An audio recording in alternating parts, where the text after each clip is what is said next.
Welcome to East by West Farms. Here we grow what we eat and eat what we grow. Today I'm going to make some fertilizers.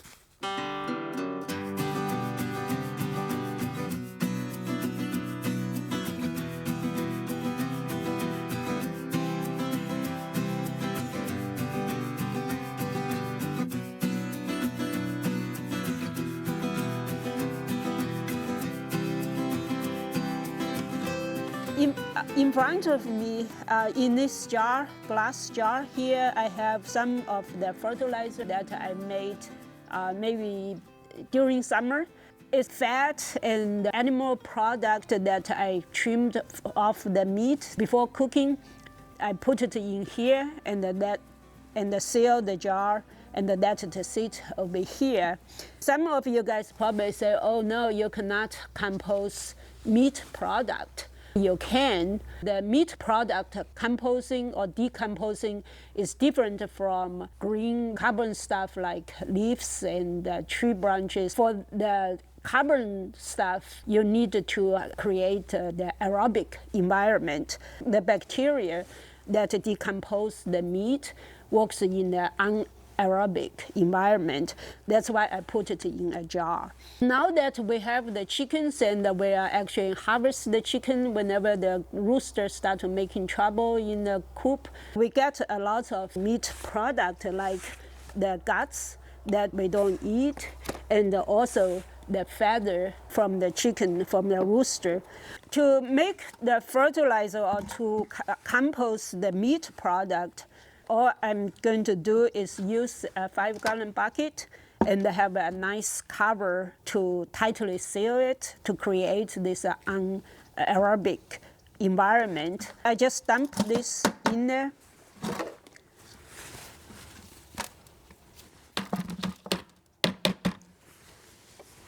If you're just starting, this is fine. Just add some water to get it started. But since I have some half decomposed meat product already have the bacteria and the microorganism there, I will just add this jar of half.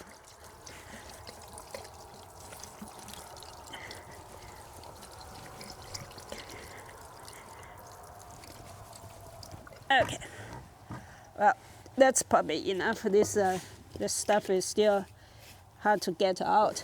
It's kind of smell terrible, oh my God. But if you put a nice cover,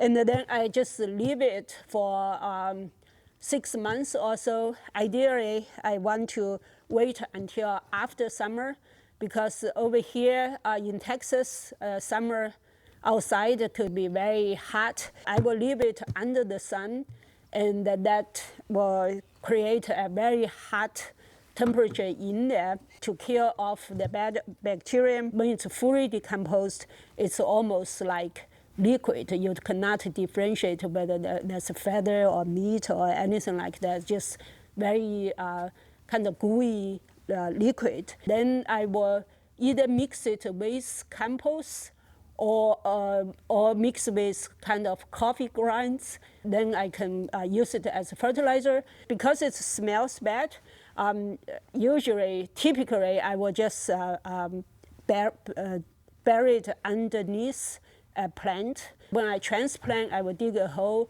put the fertilizer under there, bury it with soil, and then put the plant on top. Last year, we planted tomatoes this way, and the tomato with the fertilizer and without has a huge difference in yield. This is really the best fertilizer I see. It's much better than the fertilizer we buy from the store.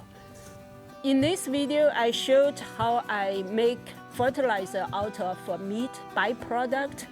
I hope you enjoyed this video. If you did, please give me a thumb up. If you have any questions or comments, please leave them below.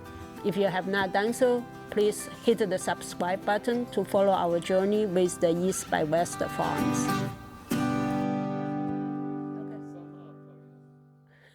Okay. Okay. Well, that.